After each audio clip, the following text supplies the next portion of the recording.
नमस्कार, आप देखना शुरू कर चुके हैं न्यूज फॉर नेशन और मैं हूं आपके साथ धीरेन्द्र। हम चर्चा करने जा रहे हैं भाजपा को लेकर। भाजपा ने तकरीबन अपने 85% सीटों का अनाउंसमेंट कर दिया है, उम्मीदवारों की सूची जारी कर दी है। सबसे बड़ा चंक हाथ लगा है राजपूत बिरादरी को।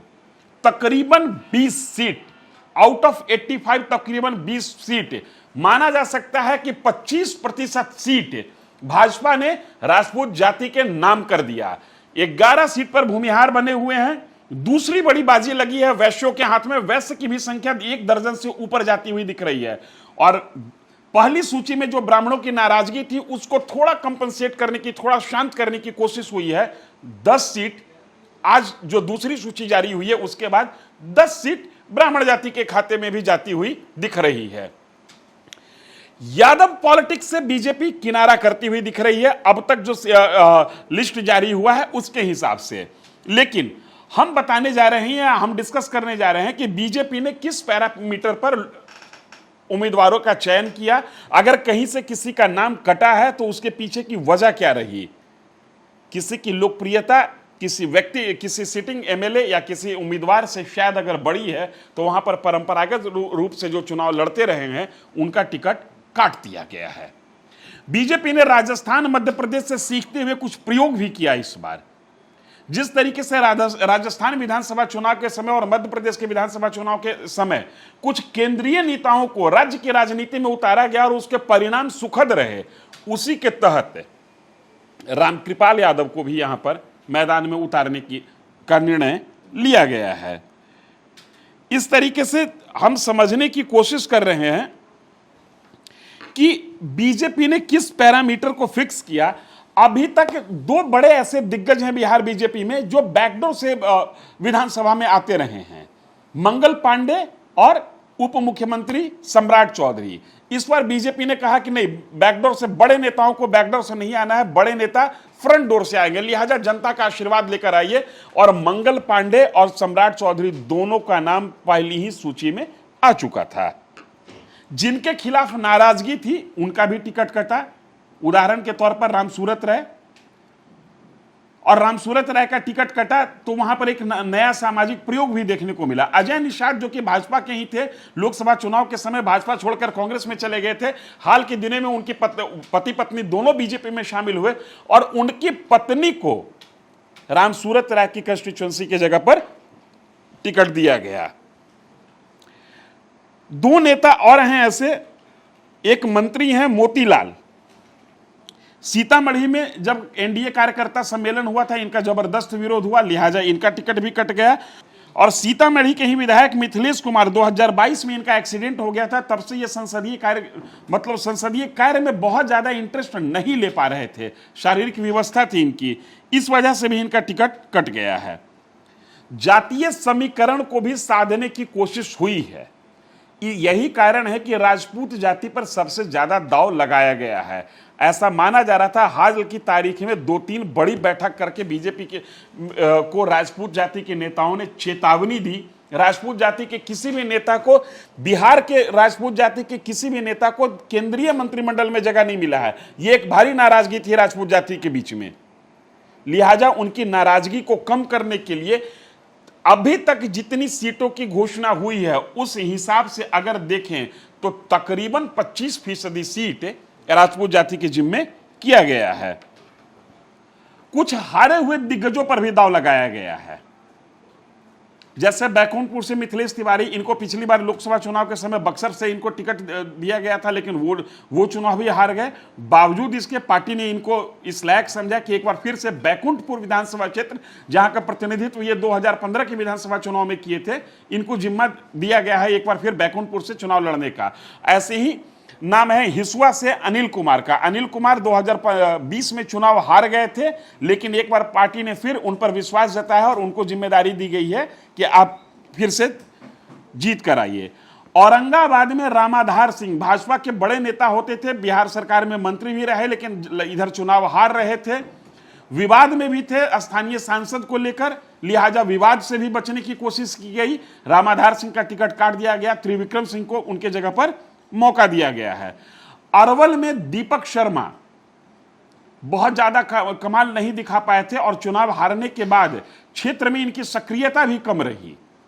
लिहाजा गोह के पूर्व विधायक जो 2015 में गोह विधानसभा का प्रतिनिधित्व कर चुके मनोज शर्मा, उनको औरंगाबाद से मौका दिया गया है। इनको मौका मिलने के पीछे वजह यह रही कि ये चुनाव हारने के बाद भी पार्टी में सक्रिय रहे, पार्टी के दायित्वों को निभाते रहे और मीडिया के लिए जाना माना चेहरा है मनोज शर्मा। गुरुआ में राजीव नंदन दांगी चुनाव लड़े थे, 2015 में ये जीते थे, 2020 में ये हार गए, लेकिन अब स्वर्गीय हो चुके हैं। वहां से उपेंद्र दागी को जगह दिया गया है। महत्वपूर्ण है विक्रम विधानसभा क्षेत्र। विक्रम विधानसभा क्षेत्र में पिछली बार अतुल कुमार को मौका दिया गया था। अतुल कुमार विक्रम विधानसभा क्षेत्र, जो कि कभी भाजपा का गढ़ हुआ करता था, उस क्षेत्र में कुछ भी करने में नाकाम रहे। इवन चुनाव के समय भी इनकी पहचान आम लोगों तक नहीं हो पाई थी। लिहाजा इस बार अतुल कुमार से तौबा कर लिया गया और सिद्धार्थ सौरभ, जो कि कांग्रेस के टिकट पर चुनाव जीते थे, पिछले साल फ्लोर टेस्टिंग के समय कांग्रेस से पाला बदलकर बीजेपी में आए, जीते हुए थे, बीजेपी में आए, इनाम मिला और एक बार फिर उनको जनता से आशीर्वाद लेने का मौका दिया गया है। जैसा कि मैंने आपको बताया कि दानापुर से रामकृपाल यादव को मैदान में उतारा गया है। ये क्षेत्र पहले आशा देवी यहां से बीजेपी के टिकट पर विधानसभा क्षेत्र का प्रतिनिधित्व कर चुके हैं, लेकिन पिछली बार राजद के रीतलाल यादव के हाथों हार गई थी। इस बार भाजपा ने दिग्गज उतार दिया, रामकृपाल यादव को मौका दे दिया। चीज ये है कि जो अमित शाह का हाल में 2 दिन का बिहार में दौरा हुआ था, उस समय यह टारगेट फिक्स किया गया था कि हमें 60 से 70% जीतने वाले कैंडिडेट नहीं चाहिए। टारगेट ये रखना है, जो पहले बिहार विधानसभा चुनाव के समय भाजपा टारगेट रखती थी कि हम जितने उम्मीदवार को लड़ा रहे हैं तकरीबन 70% उम्मीदवार हमारे जीत जाएं। इस बार टारगेट बढ़ा दिया गया है। इस बार टारगेट है 80 से 90%। अगर इसके बीच का भी रास्ता पकड़ने की कोशिश करें तो बीजेपी ने यह तय किया है कि हम जितने उम्मीदवार को उतारें उसमें कम से कम 85% उम्मीदवार चुनाव जीतकर बिहार विधानसभा में भाजपा को मजबूती प्रदान करें। लिहाजा बेदर्दी से टिकट काटा गया और लिहाजा उन लोगों पर भी दांव लगाया गया जो चुनाव हार रहे थे, बावजूद इसके उनकी लोकप्रियता और उनकी कार्यशैली, जनता के बीच में उनकी कार्यकुशलता की चर्चा होते रही थी। एक पैरामीटर और रहा है, जो पीछे की गलतियां हो गई हैं, उस गलती से भी बीजेपी ने खुद को किनारे करने का, उससे सीखने का और उसको सुधारने का एक रास्ता खोजा इस विधानसभा चुनाव में। जैसे शिवहर से रमा देवी का टिकट काट दिया गया था, लवली आनंद को टिकट दिया गया। राजपूत समाज में तो एक खुशी की लहर दौड़ी, लेकिन वेस्ट वर्ग नाराज हो गया था। इस नाराजगी को दूर करते हुए शिवहर के बगल सीतामढ़ी में भी यही हुआ। ब्राह्मण कम्युनिटी के देवेश चंद्र ठाकुर को टिकट कैंडिडेट बनाया गया। यहां जेडीयू के सुनील कुमार पिंटू सांसद थे। तो शिवहर और सीतामढ़ी 2 आसपास के क्षेत्र ऐसे हैं जहां पर टिकट कटने से वैश्यों के बीच में नाराजगी थी। लिहाजा सुनील कुमार पिंटू जैसे दिग्गज को पार्टी में शामिल करा के तुरंत उनको टिकट दिया गया। सुनील कुमार दिग्गज पहले भी बीजेपी में रहे हैं। 2015 के आसपास में ये बीजेपी से स्विच करके जदयू में चले गए थे। वैसे हमेशा से बीजेपी के कोर वोटर माने जाते हैं और अभी तक की जो सूचना है, उस सूचना के मुताबिक 1 दर्जन से ज्यादा कमोबेश, जो फौरी तौर पर मैं देख रहा हूं, 15 से 17 टिकट वैश्य समुदाय के पास बीजेपी जाते हुआ दिख रहा है। बीजेपी ने जितने टिकट अनाउंस किए हैं उसको अगर जो हम देखते हैं, 83 टिकट की घोषणा हो चुकी है। 15 से 17 टिकट वैश्य समुदाय को, तकरीबन 20 टिकट राजपूत समुदाय को, 10 टिकट ब्राह्मण समुदाय को, 11 टिकट भूमिहार समाज को।